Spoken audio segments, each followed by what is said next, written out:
Assalamu alaikum wa rahmatullahi wa barakatuh. Welcome back, friends, to part 2, discussing Ishmael in the Torah. And we specifically looked at the prophecy where God himself, the creator, names Ishmael, the first man ever named directly by the creator. And we looked at that prophecy where it talks about Ishmael being a wild donkey of a man and dwelling in the presence of his brothers or upon the faces of his brothers, and how that just it talks about where he dwells, right? Wild donkeys dwell in the wilderness, as we saw in other parts of Scripture. And so the first part of the verse is parallel to the last part of the verse. The first part is simply talking about where he will dwell, that Ishmael and his descendants will be desert dwellers, like wild donkeys, in the presence of their brethren. So it's not going to be a desert at the far ends of the earth. It's going to be a desert near where Abraham's other descendants dwell. So Ishmael would dwell where, for example, the descendants of Midian, who was the son of Abraham and his third wife, Keturah. Midian, of course, inhabited the Hijaz region of Saudi Arabia. And the other brothers of Abraham dwell in what's called the Levant, or Palestine, right? And that is where Ishmael dwells. That's where the Arabs today dwell, in the presence of their brothers. All right?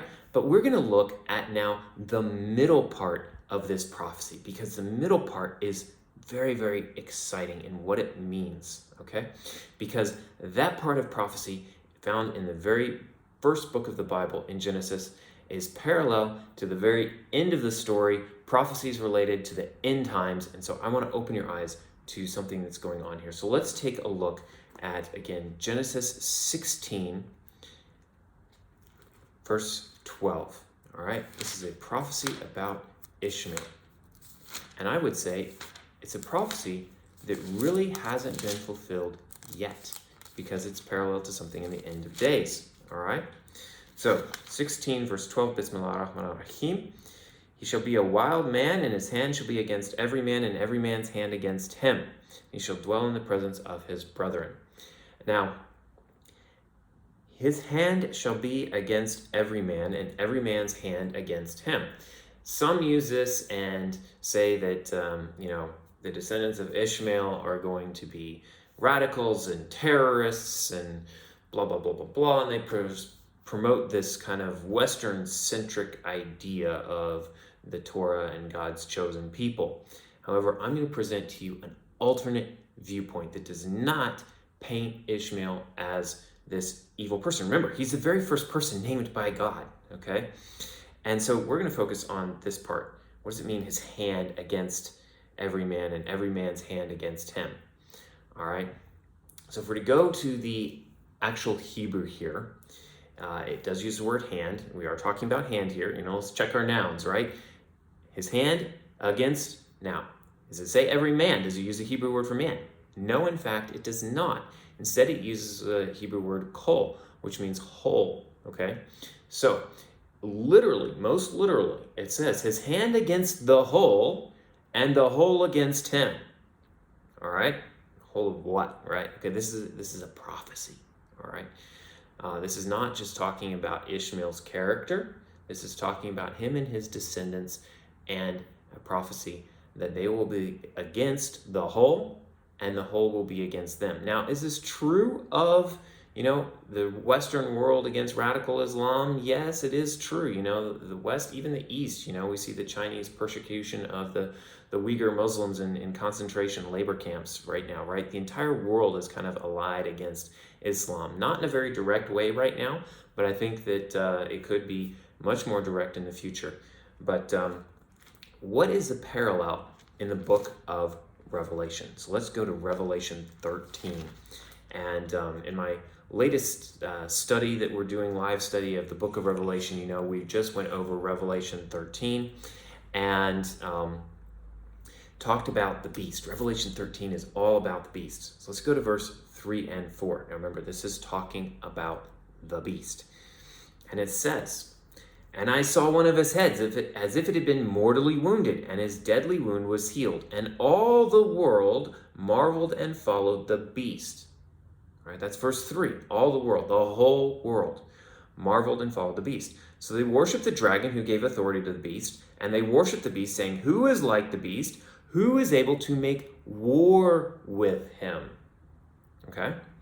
So here we have a beast that the entire world is following to worship and make war.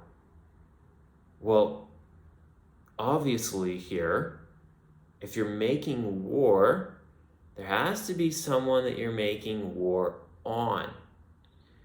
So, is it truly the whole world that's following the beast? Or are they is most of the world following the beast and making war on a certain set of people, right? And who is that set of people? So let's dive into this a little bit more, right? Here's a parallel. We'll get to it, right? Genesis is talking about, in the Torah is talking about the descendants of Ishmael being set against the whole. And here we see something in Revelation about the whole world, right? So kind of see a parallel here. Let's go to another book of prophecies of the end times. This would be Daniel 7. Now this is very much parallel because again, we're talking about a beast here that Daniel sees in vision. We're going to Daniel 7, verse 23. It says, this is the angel Gabriel speaking. Thus he said, the fourth beast shall be a fourth kingdom on earth, which shall be different from all other kingdoms, and shall devour the whole earth, trample it, and break it in pieces. So what's it describing here?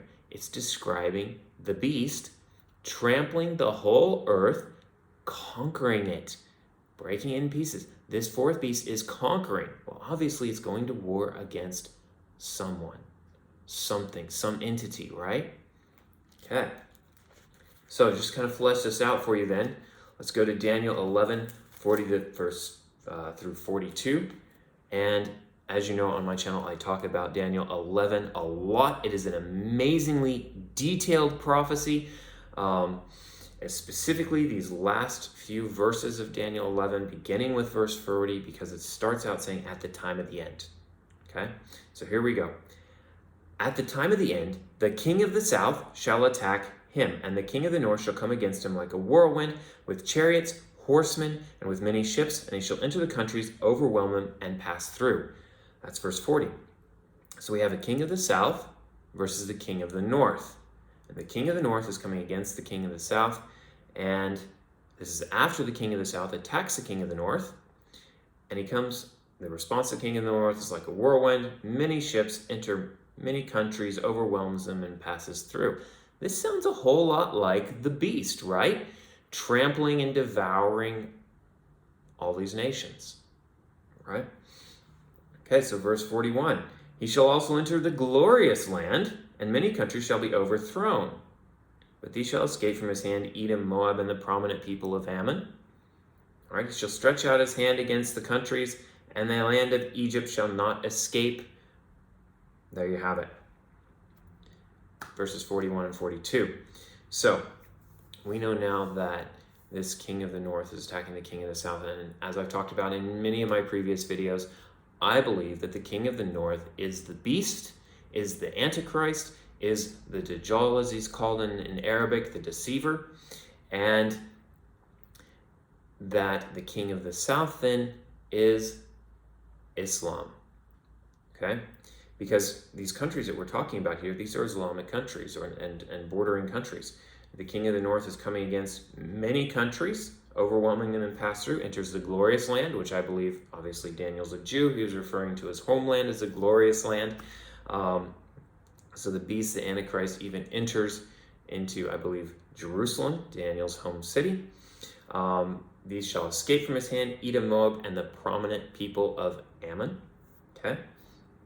Land of Egypt shall not escape. So Egypt, an Islamic country, falls to this king of the north. This beast, right, is attacking it, right? So who's the enemy of the beast? It's Islam, all right? Now, this king of the south, which I believe is Islam, I've talked about this before, shall attack him. Absolutely fascinating parallel here. The word attack means gore. A goring is a deadly wound. If you go back to Revelation 13, it says that the beast receives a deadly wound and then goes off to make war, and all the world marvels and follows him. Again, with the exception of who? The ones being attacked, right? And the ones being counterattacked in this case are Islamic countries. But Egypt is conquered, and yet, the countries Edom, Moab, and the prominent people of Ammon, which makes up the modern country of Jordan, are spared. So, this, I think, ties right back to the prophecy in Torah about Ishmael. Because it says his hand is against the whole, and the whole against him. And here, if you look at these parallels, right, the beast is in control of the whole world, and the beast, the king of the north, is going off to make war against many countries in Daniel 11. And so who's he coming against? Well, obviously the ones being attacked. The ones being attacked is Islam, is the Islamic countries, the descendants of Ishmael, right? So his hand, the hand of Ishmael, is against the whole rest of the world that is following the beast. All right? So where is the safe place for the people of God? Is it in the nations that are all following the beast and attacking Islam? Or is it with Islam, right? Well, Daniel 11:41 is pretty clear that those that escape from the hand of the king of the north, I believe is also the beast, when you look at all these parallels, is Edom, Moab, and the prominent people of Ammon, the modern country of Jordan. So there you have it, friends. That middle part of God's prophecy about Ishmael has to do with the very end of days, has to do with the fact that the Islamic nations will rise up against the beast and deal the beast a deadly wound. The beast will respond and attack, and the whole world will marvel over the beast. Who is able to go to war with the beast?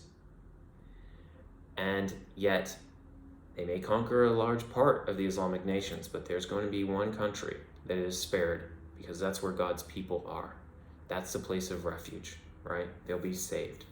So my friends, dig into it for yourself. Keep reading these passages. Don't take my word for it. Look for these parallels yourself, and I think you'll be very blessed. It's a very fruitful endeavor to dive in and chew on the word like this, on the scriptures, and try and understand with a pure heart that is one that follows the message of the Messiah, which was a message of peace. It's not a message of hatred. What the world does. The world is going to hate Muslims. There's going to be all this war. The world is going to hate the people of God, and yet Muslims are the brothers of the people of God. The elder brother. Ishmael is the elder brother of the children of Israel, and he goes to war on behalf and protects his brethren, right? That's what I think this prophecy is trying to tell us. So, in the name of the Messiah, who is coming very, very soon and will destroy the beast and usher in peace, everlasting peace, may his peace be with you. Salam and shalom.